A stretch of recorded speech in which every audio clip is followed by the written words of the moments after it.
Friends, welcome back to my channel. I hope आप सब ठीक होंगे। तो फ्रेंड, इस वीडियो में हम बात करेंगे हमारी चटोरन भाभी के बारे में कि कैसे चटोरन भाभी ने पूरे घर को बर्बाद कर दिया। एक्चुअल में चटोरन भाभी ने फैमिली ब्लॉगिंग को कैसे फूड ब्लॉगिंग में चेंज कर दिया। साथ में इनकी थर्ड एनिवर्सरी प्रमोशनल ट्रिप की भी पोल खोलेंगे फ्रेंड। तो मैं थर्ड कह रही हूँ एनिवर्सरी, और क्यों मैं प्रमोशनल ट्रिप कह रही हूँ, इस सबकी बातों को क्लियर करूंगी फ्रेंड। तो वीडियो के एंड तक बने रहे। वीडियो स्टार्ट करने से पहले आप सबसे रिक्वेस्ट करूंगी जिसने चैनल को सब्सक्राइब नहीं किया, प्लीज आप मेरे चैनल को सब्सक्राइब करके मुझे सपोर्ट करें, वीडियो को लाइक करें, और जो भी आपका पॉइंट ऑफ व्यू है कमेंट्स के थ्रू जरूर बताएं। आपके सारे कमेंट्स मेरे लिए बहुत प्रीशियस है। और मैं रात को फ्रेंड्स 9:30 पे लाइव भी आती हूँ। आप 9:30 पे लाइव ज्वाइन करके मेरे से कुछ भी क्वेश्चन, किसी भी कंटेंट क्रिएटर, जैसे कि इसके अलावा फरमान मलिक हैं, सौरभ जोशी के बारे में हम बात करते हैं, पट्टू की फर्स्ट चाइल्ड के बारे में बात करते हैं, और भी कंटेंट क्रिएटर्स हैं, आप क्वेश्चन पूछ के मुझसे बात कर सकते हैं। फ्रेंड, अब मैं वीडियो स्टार्ट करती हूँ। जैसे कि देखो, मैं इस चटोरन भाभी को एक्चुअली नास्तिक बहू कहूँ तो वो गलत है। बिल्कुल देखो, आप एक बात बताओ, अगर मिस हैपनिंग घर पे हुई है तो मिस हैपनिंग तो 15 दिन, 20 दिन, 2 महीने, 1 महीने दुख में घर रहता है। पर मैडम जी को सिर्फ उन दिनों में वहाँ जाना नहीं हो पा रहा था अपने ट्रिप पे, तो इन्होंने एक नाम दे दिया कि मिस हैपनिंग है, पापा जी नहीं है, मम्मी जी नहीं है, जबकि मम्मी जी तो घर पे ही थी। मम्मी जी की आइडेंटिटी इन्होंने, एक्चुअली इसकी आदत है आइडेंटिटी सबकी छुपाने की। अपनी भी तो जिंदगी भर छुपाती रही है। अपना नाम छुपाया, अपना परिवार छुपाया। इसने देखा, पहले जब इसको पट्टू ने इंट्रोड्यूस किया तो इसके फेस को छुपाया। तो इसकी आदत है चीजें छुपाने की।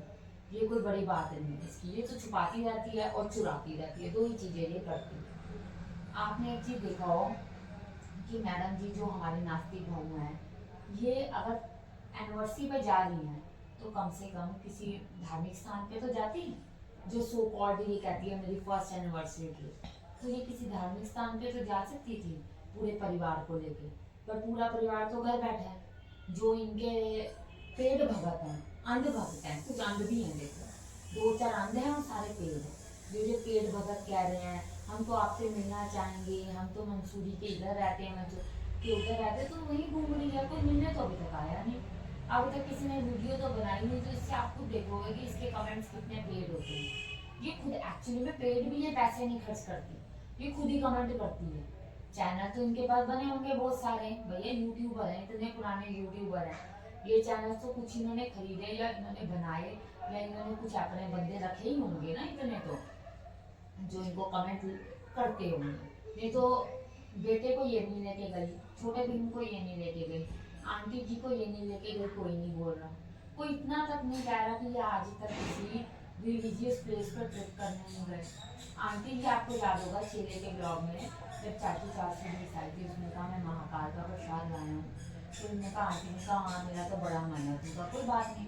चाची 420 ने कहा कोई बात नहीं आंटी जी, मैं बुक करा देता हूँ टिकट, चलते हैं। पर आंटी जी कैसे जाएं, घर सारा संभालने के आंटी जी के सिर पे है, बच्चे हो गए, आंटी खुद होगी, अंकल हो गए, कैसे जाए। तो वो तो पॉसिबल ही नहीं कि आंटी जाएगी और ये लेके नहीं जाएगा पलटू।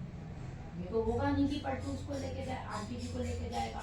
आपने देखा जो जोशी की माँ ये लेके गए फंक्शन पे, तो जोशी के माँ का गाड़ी भर के ले गया और गाड़ी ले आया।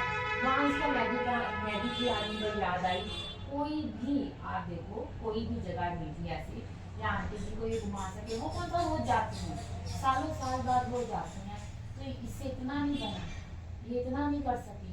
पर पलटू, क्योंकि पलटू के चटोरन भाभी कहेंगी तो पलटू जाएगा ना, ऐसे तो पलटू जाएगा ही नहीं कहीं। कोई ने कहा भैया सस्ती सी नहीं पड़ी प्लेस पे मैगी वैगी खिलाओ और काम खत्म करो और घर पहुंचा दो वापस। मैडम जी अब मैग्नेट ले रही हैं। अब इसको आप एक बात बताओ, कम्मो जी को अपनी आंखें और जगह दीदी को अपनी आंखें खोल लेनी चाहिए। वो 2 मैग्नेट ले ली उसने, एक अपने घर के लिए और एक अपने पेरेंट्स के लिए। ठीक है, कम्मो दीदी का परिवार कहा गया, आप देखो चाचा के वहां पर जिनके बच्चे इसने एज कंटेंट रखे हैं वहां का कहा गया। जोकर भाई को अपनी आंखें खोलनी चाहिए जो पैसे खर्च करते हैं, उनके लिए कुछ नहीं, वहां से कुछ नहीं आता है। तो ये हाल है। फूड ब्लॉगिंग, आप बताओ, वहां से खट्टी गोलियां खा रही है, आपने देखा वहां से खट्टी गोलियां खा रही है, वहां से हमें सॉलिड भी खा रही है। अरे भाई मैडम, आप खाते हो तो खाते हो, और इतनी की गोलियां, वो भी रात को कौन नहीं खाता होगा फ्रेंड्स। आप बताओ टॉन्सिल्स में कभी कोई ये खा सकता है? आप मुझे कमेंट्स के थ्रू जरूर बताना, शायद मेरी नॉलेज कम हो रही हो, आप लोग बहुत इंटेलिजेंट हो, आप लोगों को बहुत अच्छे से पता होगा कि टॉन्सिल्स में ये गोलियां खाई जाती हैं, या नॉर्मल गला ही खराब हो तो ये गोली खाई जाती है। फिर इसमें का रुक के हम थोड़ी चटर पटर ले ले। बताओ चटर पटर तो मैडम आप करते हो कितना, आप बताओ। चिप्स इसने दिखाए हैं, ये हमारे पीछे चिप्स फिर चिप्स ले देते हैं। एक और चीज मैंने आपको कहा, ही आंटी जी के हाथ का कुछ नहीं खाती, इनकी लड़ाई है। आंटी जी के अपना खुद बनाती है, खुद खाती है। आंटी जी ने साग बनाया था, वो बथुए का और मेथी और पालक और सब चीज़ें साग बा करके थोड़े दिन पहले ब्लॉग में, तो मैंने कहा हाँ मम्मी जी ये तो सर्दियों में ना तो ये साग ही अच्छे लगते हैं। तो तू आज कैसे कह रही है मैं तो फर्स्ट टाइम साग खा रही हूँ इस मौसम में?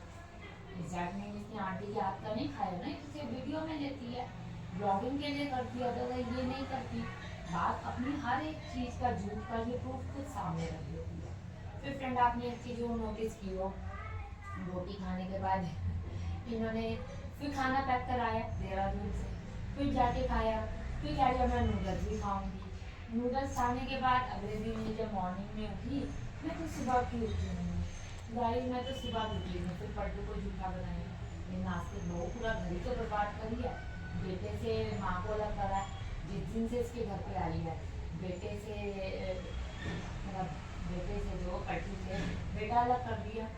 इसीलिए तो सारा तरह घर है, कोई भगवान का नाम नहीं, कोई मंदिर की पूजा नहीं, कोई भगवान को थैंक यू नहीं, कोई कुछ नहीं। इस लेडी को कुछ नहीं इस चीज से लेना देना, घूम लूं और खा लूं, वो भी फ्री का। ठीक है, मैं भी कहूँ कि मैडम जी जा रही हैं एनिवर्सरी ट्रिप पे, क्योंकि अपनी एनिवर्सरी भी तो इनको शो करनी है, तो बिना प्रमोशन के कैसे हो जाएगा? मैंने कहा होटल में देखा, मैं कहा नहीं होटल तो प्रमोशन में नहीं है, क्योंकि होटल प्रमोशन में होता है उसका नाम बताते, वहाँ के ऑनर का बताते, सब चीजें बताते, वो ऐसा कुछ भी नहीं था। फिर अगले दिन जब ये पहुंचे रोना बेकर्स वाले के पास, तो सब समझ आ गई बात, भैया सब प्रमोशन में, प्रमोशन में फ्री में है, क्योंकि देखो खाना पीना वो खिला देगा। रह गई थी बात रहने की, उन्हें तो बिल्कुल माल रोड पे अपना होटल लिया, क्योंकि वो महंगा पड़ता है। इन्होंने माल रोड से दूर लिया कि सस्ता पड़ता है, पैसा नहीं खर्च सकते ना। आपने देखा, उन्हें कहा होगा पड्डू को भैया रहना तो इसी होटल में है, हमने थोड़ी देर के लिए तो हमने आना है, तो यहीं लेके खत्म करते हैं। आप देखो रात को पार्टी है, वहीं पर ही खाएंगे पियेंगे। होटल दिखा रही थी, रेस्टोरेंट आपने एक देखा, उसका नाम मुझे याद नहीं आ रहा, प्लीज आप लिख दे बता देना, नहीं तो मैं कमेंट्स में वो नाम कर दूँ जिसका चुपका की बात कर रही थी। तो यहाँ ना भी बड़ा रश है, आप देखो कहाँ रश था, माल रोड खाली पड़ा था। दूर से होटल का देख के तू कैसे कह सकती है खाली है? एक्चुअल में बात ये थी कि भैया वहाँ तो भाभी लेकर आएंगे, या वहाँ पर रोना बेकर्स वाले लेकर आएंगे, तो जब वो लेकर आएंगे तो वही खर्चेंगे, मैं क्यों खर्चूंगी पैसे, मैं अपने पैसे क्यों खर्चूं? ये तो देखो इतनी चिंदीगिरी करती है, इतनी तो ये लेडी बेकार है, इतनी तो ये चिंदीगिरी करती है। जहाँ इसको फ्री में प्रमोशन में चीजें मिलती है वहां जाती है, अदरवाइज ये कहीं नहीं जाती। एनिवर्सरी का गिफ्ट इतने झूठा दिखाया, बैली दिखा रही थी, इसको शर्म आनी चाहिए, तू अपनी बैली दिखा रही है। आंटी जी की नॉर्मल सी चप्पल पहन के, आपने नोटिस किया और जिस दिन ये इसने दिखाया है, मम्मी जी पानी पर जा रहे हैं, पापा जी, आंटी जी ने घर पहनने वाली चप्पल पहनी हुई थी। ये हाल है इस औरत का, इतनी बेकार ये नास्तिक बहू है कि इसने बिल्कुल हर चीज से खत्म कर दिया। और ये जो थर्ड एनिवर्सरी, फर्स्ट एनिवर्सरी कह रहे हैं तो इनकी थर्ड है, जब दिवाली थर्ड है, जब वैलेंटाइन डे थर्ड है, जब हर सेलिब्रेशन थर्ड है, तो एनिवर्सरी भी तो थर्ड है। इन्हीं पहाड़ों में इनकी फर्स्ट ट्रिप थी। ये चीज पट्टू की फर्स्ट वाइफ नेहा ने क्लियर की थी कि भैया मैं तो सोच रही थी कि घर से पट्टू जो है नाराज होकर कहीं निकल गया है, पर ये तो पहाड़ों में घूम रहा था। ये खुद नेहा ने अपनी वीडियो में बताया जब ये एक दूसरे की पोल खोल रहे थे, तो इसने कहा दीदी को सब पता था, कम्मो दीदी को। ये तो मैंने चैट्स में पता लगाया कि कम्मो दीदी कह रही है पहुंच गया, ध्यान से गया है ना, चल ध्यान से रहियो, चल सब चीज ठंड चल रही है, ये चल रहा है वो चल रहा है, ये सब चीजें कम्मो दीदी। हमने तो कहा है कम्मो दीदी बिल्कुल मिली हुई है। अब कम्मो दीदी को देखो, फ्रिज मैग्नेट की बात आई तो कम्मो दीदी के लिए तो खरीदा ही नहीं पलटू ने, चटोरन भाभी ने अपने घर के लिए और यहाँ के लिए खरीदा था। तो कम्मो दीदी को यहीं से होश आ जानी चाहिए, जगह जीजू को यहीं से होश आ जानी चाहिए, पर इनको होश आती नहीं। ये लोग कहते कोई बात नहीं, इंसल्ट करके हम तो कहते रहे ना, नजर ना लगे, नजर ना लगे, इनका ये हाल है। वही हमारा था माइंड में कि प्रमोशनल ट्रिप है, प्रमोशनल इन्वर्टर की यही नाती ढोल किसी को नहीं लेके गई, चप्पल तक कपड़े तक आंटी जी के पुराने पुराने से भी पुराने आपने देखा। पूरी तरह से इसने घर बर्बाद किया, बच्चों को इसने बर्बाद किया। अब ये जो इनके पेड़ जो इनकी कमेंट करने वाले हैं वो क्यों नहीं कहते बच्चों को क्यों नहीं लेके गए, क्यों? क्योंकि कमेंट्स इनके अपने ही हैं, इसीलिए नहीं कहते। और जो नेगेटिव कमेंट करते हो तो सब लोग हैं फ्रेंड्स। आपका क्या कहना है? आप भी वीडियो में मुझे जरूर कमेंट करके बताएं। थैंक यू फॉर वॉचिंग और चैनल को सब्सक्राइब जरूर करें।